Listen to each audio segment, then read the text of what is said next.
Di sebuah masa ketika Nusantara masih diselimuti kabut legenda, berdirilah sebuah negeri tua di kaki gunung tertinggi di Jawa, Gunung Mahameru. Gunung yang dijaga para dewa, tempat bersemayam awan dan kilat. Negeri itu bernama Lamajang Tigang Juru, sebuah tanah subur yang diselimuti misteri. Dengan sungai-sungai jernih mengalir di antara hutan lebat dan ladang padi yang menguning bak hamparan emas. Di pusat negeri itu berdiri sebuah istana kayu jati yang begitu megah.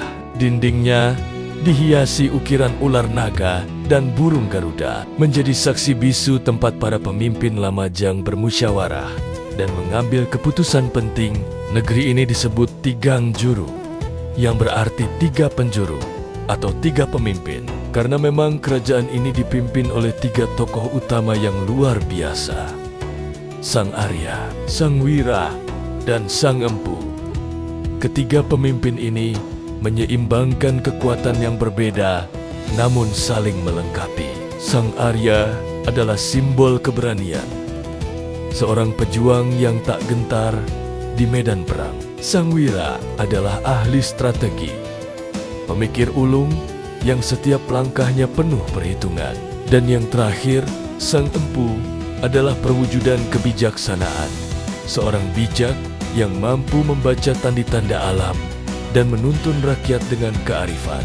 Bersama, mereka menjaga keharmonisan dan kemakmuran Lamajang. Namun, ketenangan Lamajang tidak bertahan selamanya. Suatu malam, ketika bulan purnama membelah langit, Gunung Semeru yang agung tiba-tiba bergemuruh. Guntur menggelegar dahsyat, seolah para dewa di puncak Mahameru tengah murka. Warga Lamajang gemetar ketakutan menyaksikan kilatan api memancar dari puncaknya. Di tengah gemuruh itu, Sang Empu merasakan sebuah firasat buruk yang mendalam. Dengan mata terpejam, ia berucap, "Ini bukan letusan biasa. Ini adalah pertanda sebuah badai kekuasaan besar akan datang dari utara." Dan benar saja, firasat Sang Empu menjadi kenyataan.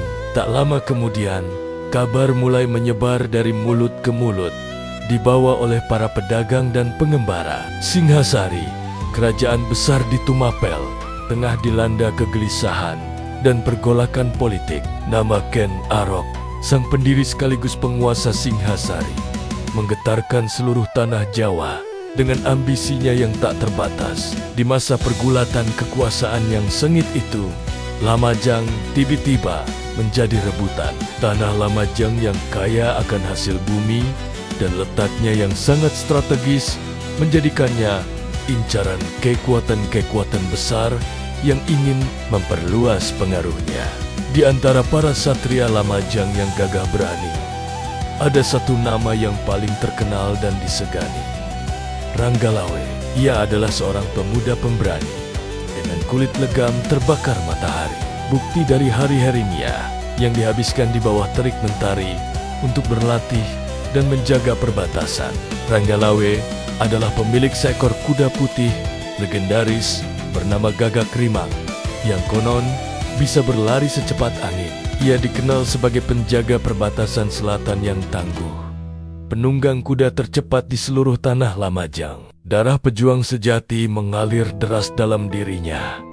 Namun, hatinya begitu lembut dan ia sangat mencintai rakyat kecil. Ia sering turun ke desa-desa, memastikan rakyatnya hidup aman dan sejahtera. Ketika utusan dari kerajaan Singhasari akhirnya tiba di istana Lamajang, suasana menjadi tegang. Utusan itu datang dengan sebuah permintaan yang berat, meminta dukungan Lamajang dalam sebuah perang besar yang akan menentukan nasib Singhasari. Para pemimpin Lamajang bimbang. Bergabung dengan Singhasari berarti mempertaruhkan segalanya.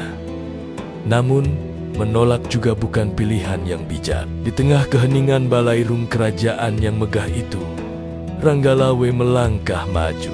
Dengan suara yang lantang dan penuh keyakinan, ia berdiri gagah di hadapan para pemimpin. Jika Lamajang harus memilih, katanya, biarkan pilihan itu kita ambil demi kehormatan.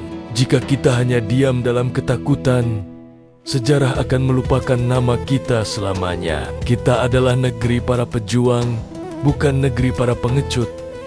Kata-katanya yang berapi-api itu mengguncang hati semua yang hadir. Keberaniannya membangkitkan kembali semangat juang para pemimpin dan satria Lamajang. Setelah perdebatan panjang, keputusan pun dibuat. Lamajang, negeri di kaki Semeru itu, setuju untuk bergabung dengan Singasari. Sebuah keputusan bersejarah yang kelak akan membuka jalan bagi berdirinya salah satu kerajaan terbesar dalam sejarah Nusantara, Kerajaan Majapahit. Kisah keberanian Ranggalawe dan Lamajang pun terukir abadi dalam catatan sejarah. Kisah ini berawal jauh sebelum Majapahit mencapai puncak kejayaannya. Di kaki Gunung Semeru yang agung, berdirilah sebuah negeri bernama Lamajang Tigang Juru. Tanah ini subur, rakyatnya makmur, dan para satria gagah berani. Salah satunya adalah Ranggalawe, seorang pemuda yang kelak namanya akan terukir dalam sejarah sebagai pahlawan sekaligus pemberontak. Lamajang Tigang Juru, yang berarti Lamajang Tiga Penjuru, merupakan benteng pertahanan terakhir dari kerajaan Singasari yang runtuh. Negeri ini dipimpin oleh Arya Wiraraja, seorang politisi ulung dan ayah dari Ranggalawe. Mereka bertekad menjaga kemerdekaan tanah kelahiran mereka dari segala ancaman. Ancaman itu datang lebih cepat dari yang diduga. Pasukan dari utara, sisa-sisa kekuatan Kediri yang baru saja menaklukkan Singasari, berniat menguasai jalur perdagangan selatan. Mereka memandang Lamajang sebagai duri dalam daging yang harus segera dicabut. Peperangan pertama pecah di tepi sungai Glidit. Gemuruh ribuan langkah prajurit, pekikan perang yang membahana, dan denting pedang yang beradu memecah kesunyian pagi. Pasukan dari utara dengan keyakinan penuh akan kemenangan mencoba menerobos pertahanan Lamajang. Udara dipenuhi hujan panah dan tombak-tombak berkilauan di bawah sinar matahari. Tak butuh waktu lama, air sungai yang jernih mulai berubah warna menjadi merah, menjadi saksi bisu pertumpahan darah yang dahsyat. Di tengah kekacauan itu, sesosok satria melesat laksana badai. Dialah Ranggalawe. Di atas kuda perangnya yang gagah, ia memimpin pasukan Lamajang dengan semangat yang menyala-nyala. Rambutnya yang panjang terurai, matanya menatap tajam penuh keberanian. Ia menerjang barisan musuh tanpa rasa takut. Pedangnya menari, menebas siapapun yang menghalangi jalannya. Suaranya menggelegar di atas riuh rendah pertempuran. Lamajang, pertahankan tanah leluhur, teriaknya, membakar semangat para prajurit. Seruan itu dijawab serentak oleh pasukannya. Jayalah Semeru, jayalah Lamajang. Pertempuran berlangsung sangat sengit. Korban berjatuhan dari kedua belah pihak. Nyawa melayang demi kehormatan dan tanah air. Namun, keberanian dan semangat juang pasukan Lamajang yang dipimpin Ranggalawe terbukti lebih unggul. Mereka berhasil memukul mundur pasukan musuh, mempertahankan setiap jengkal tanah mereka. Kemenangan di Sungai Glidik menjadi tonggak sejarah. Sejak hari itu, nama Lamajang Tigang Juru menggema di seluruh penjuru Jawa. Kisah kepahlawanan Ranggalawe tersebar dari mulut ke mulut, menjadikannya simbol perlawanan dan keberanian. Lamajang bukan lagi sekadar sisu sisia Singasari, tetapi kekuatan baru yang patut diperhitungkan. Namun, takdir punya jalannya sendiri. Roda sejarah terus berputar. Raden Wijaya, menantu Raja Singasari terakhir, berhasil mendirikan kerajaan baru yang kelak menjadi salah satu yang terbesar dalam sejarah Nusantara. Majapahit. Pendirian Majapahit ini tidak lepas dari bantuan strategis Arya Wiraraja dan keberanian Ranggalawe. Sebagai imbalannya, Arya Wiraraja diangkat menjadi penguasa wilayah timur dengan Lamajang sebagai pusatnya. Awalnya, hubungan antara Lamajang dan Majapahit berjalan harmonis. Namun, Seiring waktu, politik kekuasaan di Istana Pusat menjadi semakin rumit. Janji-janji dilupakan dan intrik mulai merajalela. Ranggalawe yang telah berjuang mati-matian demi tegaknya Majapahit merasa dikhianati. Ia melihat para pejabat yang licik dan tidak berjasa justru mendapatkan posisi penting, sementara para satria sejati seperti dirinya tersingkirkan. Puncaknya adalah ketika Nambi yang dianggap Ranggalawe tidak memiliki jasa besar dalam perang diangkat menjadi Patih Amangkubumi, jabatan tertinggi kedua setelah raja. Bagi Ranggalawe, ini adalah sebuah penghinaan. Hatinya terbakar amarah. Ia merasa keadilan telah diinjak-injak. Didorong oleh rasa kecewa dan semangat membela kebenaran, Ranggalawe memutuskan untuk bangkit. Ia memimpin pasukannya menuju ibu kota Majapahit, bukan untuk memberontak, tetapi untuk menuntut keadilan yang menjadi haknya. Namun, tuntutannya ditafsirkan sebagai pemberontakan oleh istana. Perang saudara yang menyakitkan pun tak terhindarkan. Pertempuran sengit terjadi di tepi sungai Tambak Beras. Ranggalawe, sang pahlawan Lamajang, sekali lagi bertarung dengan gagah berani. Namun, kali ini takdir tidak berpihak padanya. Dalam sebuah duel sengit melawan Kebo Anabrang, seorang senopati Majapahit, Ranggalawe akhirnya gugur. Ia tewas di sungai di tengah pertempuran yang ia mulai demi sebuah keadilan.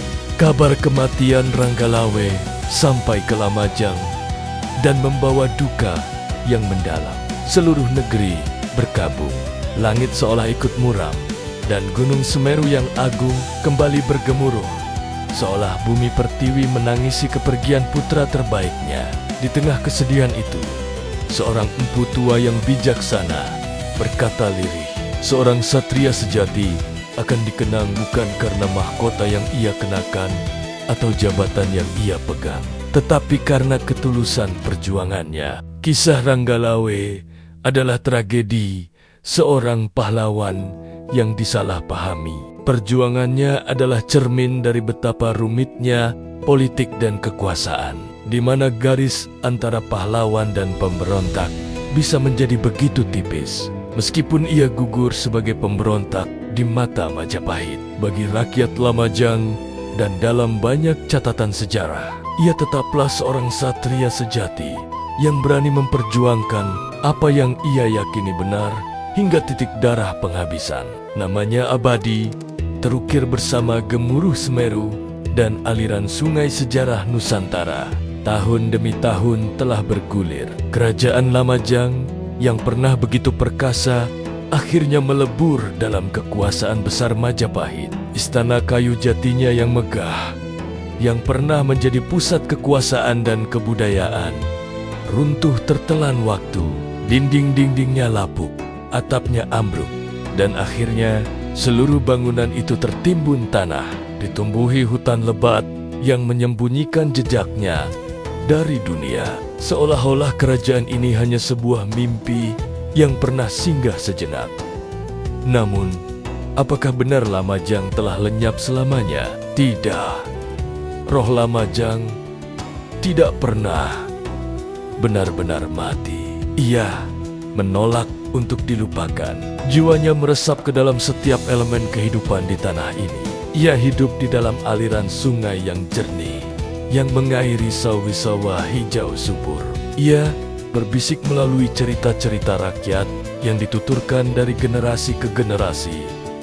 Kisah tentang Rojaraga, pemberani, dan putri-putri yang bijaksana. Semangatnya membara di dalam dada para penjaga Semeru. Mereka yang menjaga keseimbangan antara manusia dan alam di kaki gunung suci itu.